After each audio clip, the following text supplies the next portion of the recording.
Shalom adik-adik. Shalom. Wah, hari ini kita memuji nama Tuhan lagi ya. Oke. Sebelum itu kita sama-sama berdoa dulu yuk. Tuhan Yesus, terima kasih buat kebaikan-Mu. Kami sangat semangat untuk memuji nama-Mu Tuhan Yesus. Hanya di dalam nama Tuhan Yesus Kristus yang baik. Yuk adik-adik yang semangat, yang siap untuk membawa pujian yang terbaik, sama-sama katakan amin.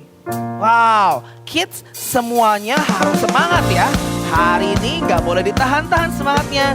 Kita mau deklarasikan bahwa Tuhan kita adalah Allah yang baik. Yang setuju katakan yes. Oke, good. Ikutin gerakan kakak ya. Come on. Tiada berkesudahan. Bikin love. Kasih setiamu Tuhan, selalu baru rahmat-Mu bagiku. Yes, good. Hari berganti hari.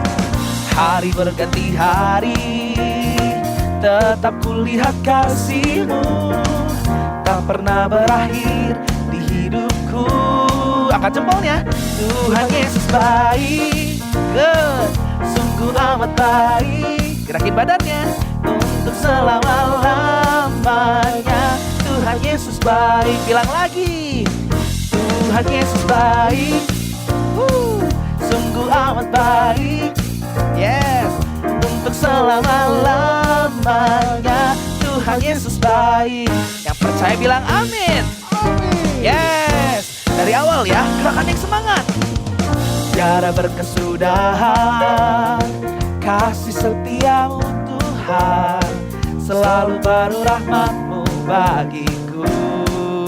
Hari berganti hari, hari berganti hari, tetap kulihat kasih-Mu, tak pernah berakhir di hidupku. Angkat jempolnya lagi. Tuhan Yesus baik, come on, sungguh amat baik. Yes, untuk selama-lamanya Tuhan Yesus baik. Lagi, Tuhan Yesus baik, sungguh amat baik. Great job. Untuk selama-lamanya Tuhan Yesus baik. Kita percaya Dia Allah yang baik dan Dia tidak pernah berubah. Amin. Amin. Yes. Yang percaya sekali lagi bilang yes. Yes. Yes. Yuk ikutin kakak bilang. Yesus baik bagimu, Yesus baik bagiku. Dulu, sekarang, dan selamanya Dia sungguh baik. Yesus baik bagimu, Yesus baik bagiku. Dulu, sekarang, dan selamanya Dia sungguh baik. Sekali lagi. Yesus baik bagimu, Yesus baik bagiku. Dulu, sekarang, dan selamanya Dia sungguh baik. Tuhan Yesus baik, yes, sungguh amat baik. Untuk selama-lamanya Tuhan Yesus baik. Tuhan Yesus baik, Tuhan Yesus baik. sungguh amat baik. Untuk selama-lamanya Tuhan Yesus baik. Dari selama-lamanya, dari selama-lamanya sampai selama-lamanya, untuk selama-lamanya. Angkat jempolnya tinggi-tinggi. Kita mau teriak sama-sama ya. Tuhan Yesus baik. Yang percaya katakan haleluya.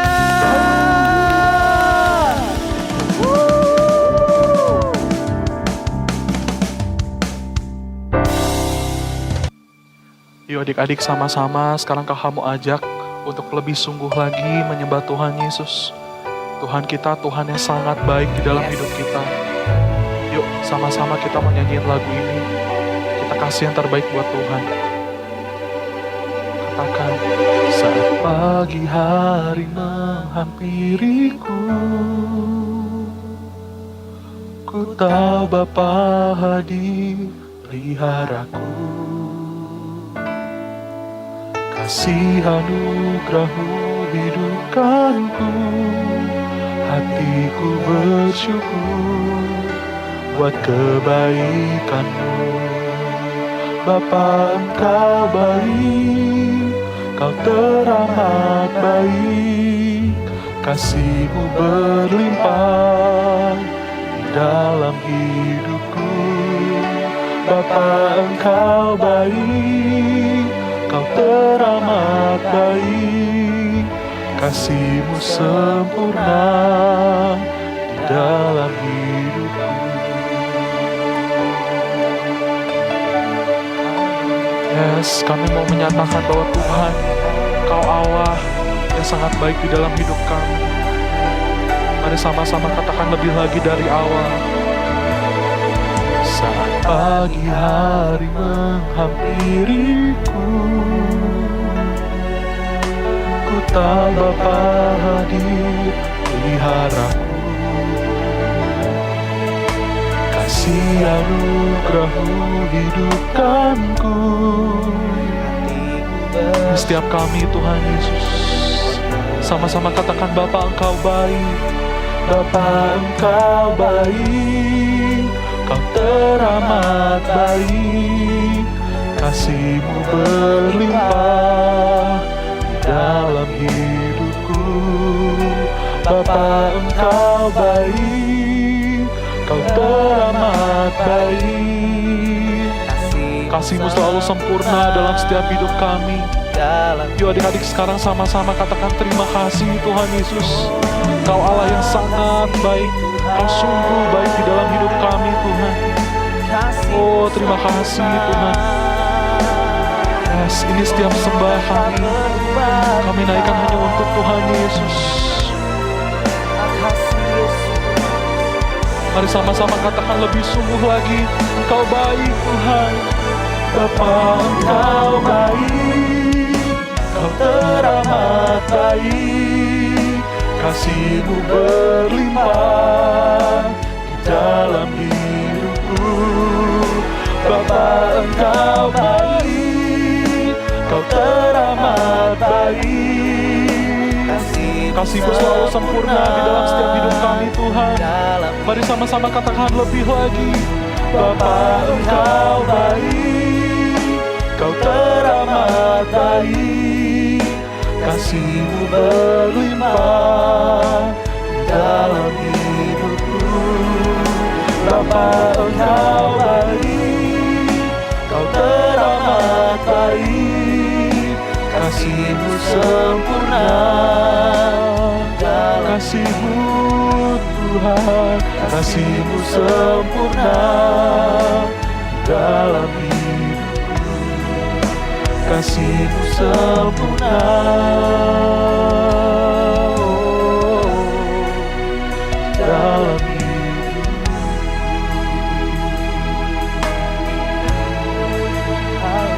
Kasih-Mu sempurna Tuhan. Yes, Kau yang sangat baik dalam hidup kami. Terima kasih Tuhan Yesus. Sebentar kami mau dengar isi firman Tuhan, Kau yang pimpin kami. Haleluya, amin.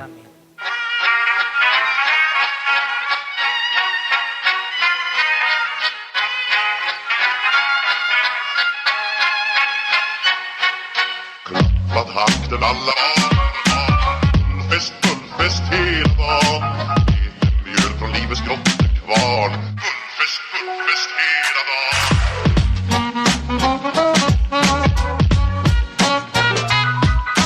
Små på stort, det har vi alltid gjort. Så det är fullfest hela dagen.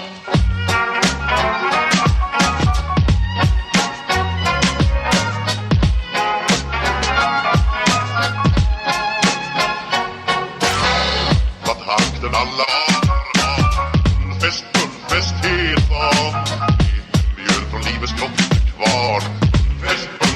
Fullfest hela dagen.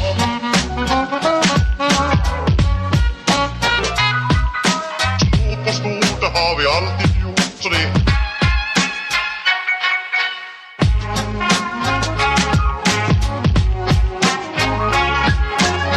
magra och tjocka ska vara det bra, ja. Klappat hakten alla var fullfest hela dagen. Mjöl från livets grottekvarn. Fullfest hela dagen.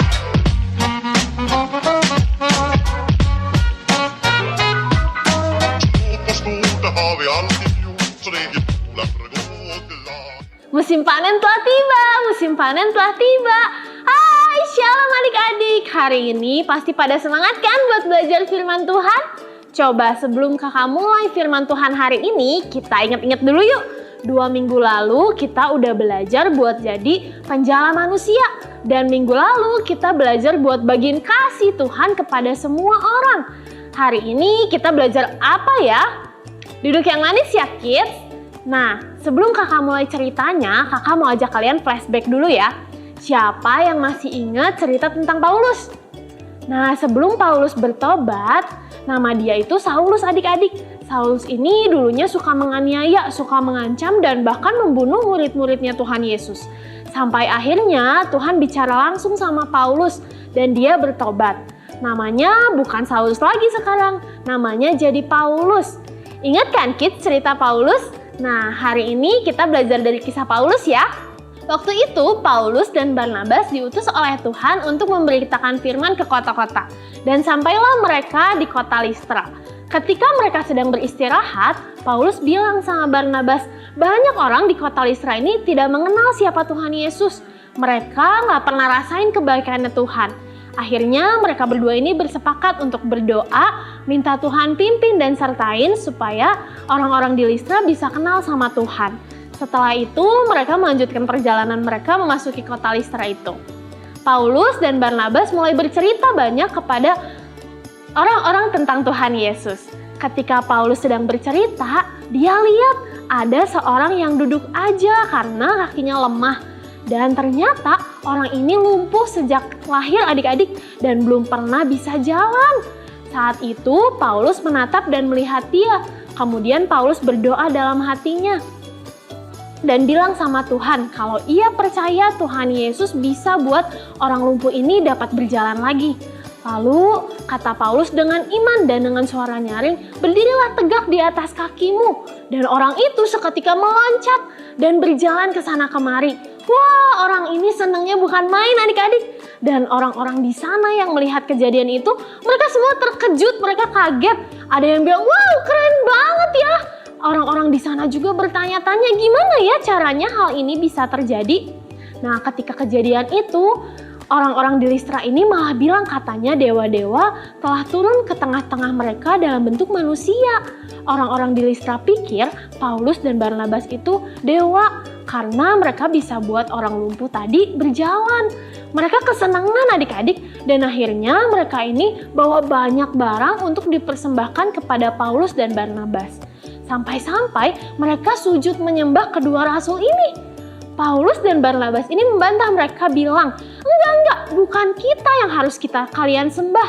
Kalian tidak mengerti mengapa kalian melakukan hal ini.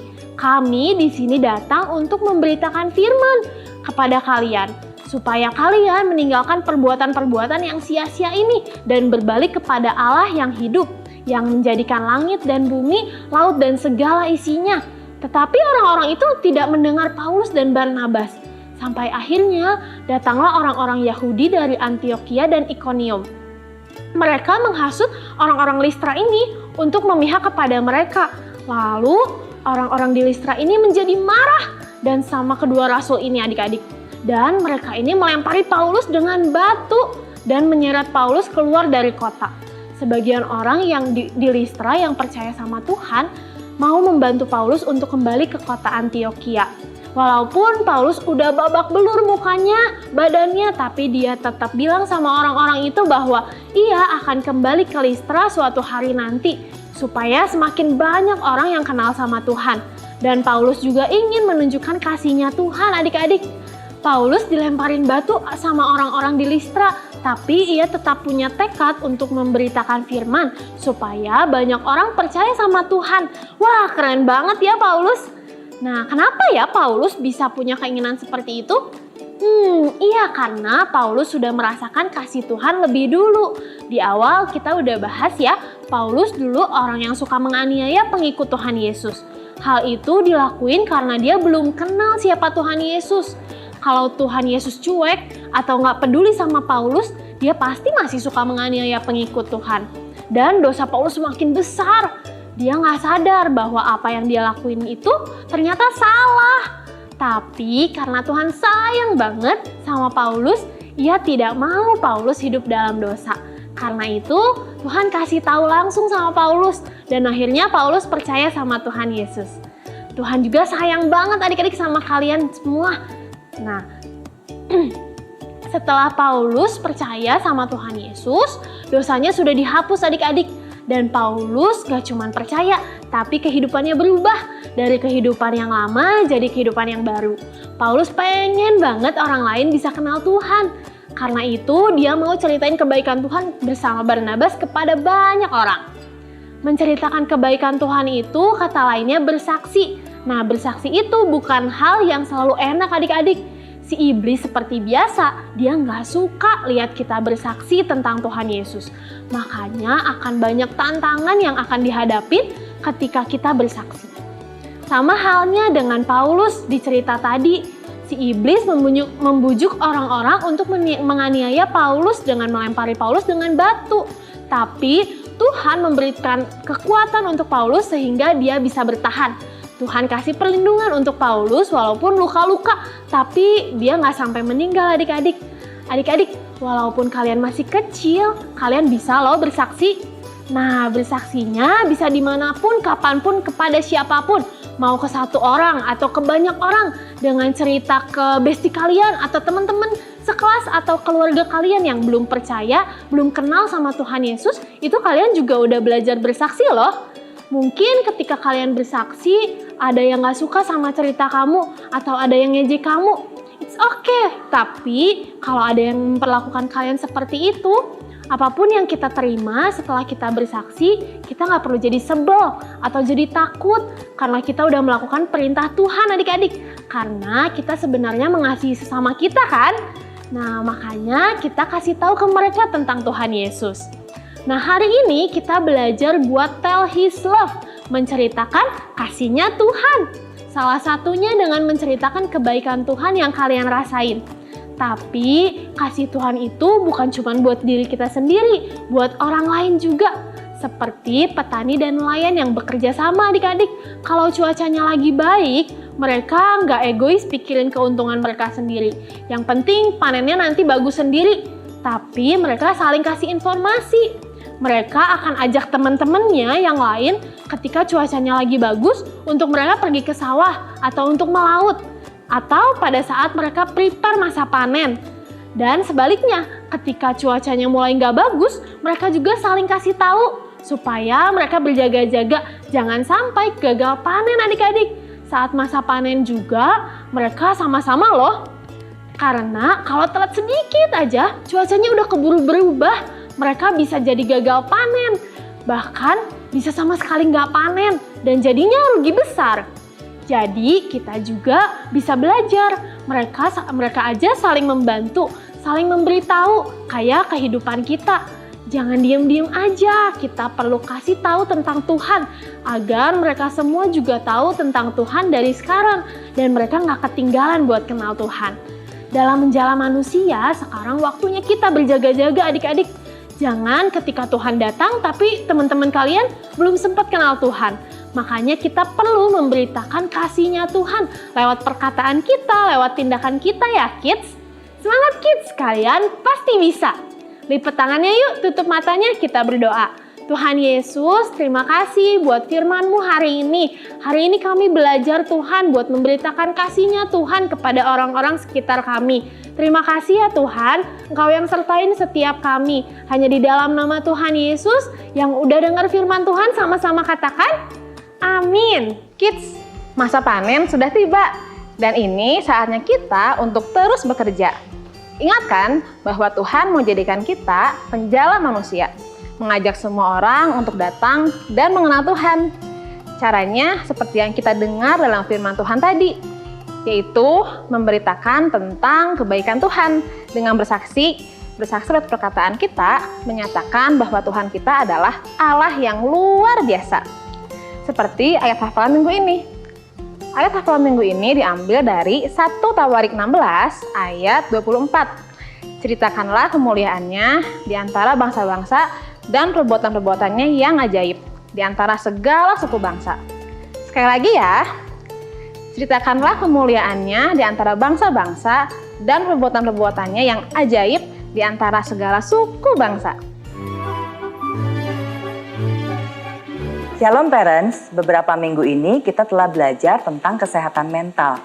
Kita review kembali bahwa kesehatan mental adalah keadaan sejahtera di mana individu menyadari kemampuannya sendiri, dapat mengatasi tekanan hidup yang normal, dapat bekerja secara produktif dan bermanfaat, serta mampu memberikan kontribusi untuk dirinya sendiri atau komunitasnya.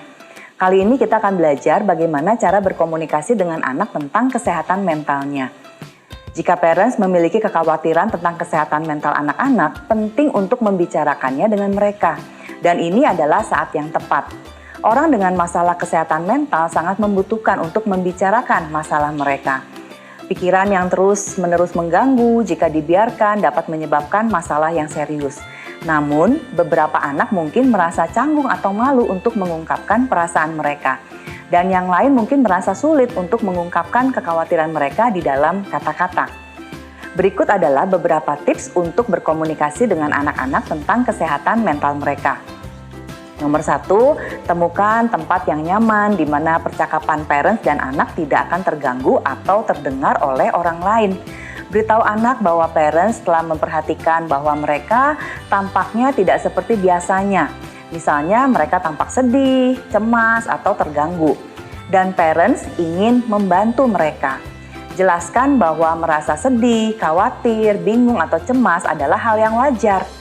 Kita dapat merespon dengan mendengarkan tanpa menyela, tanpa menilai atau memberikan solusi. Anak akan lebih mungkin untuk berbagi secara terbuka jika parents tenang dan punya penerimaan. Yang kedua, beritahu mereka bahwa membuka pikiran dan perasaan bisa saja menakutkan atau tidak nyaman.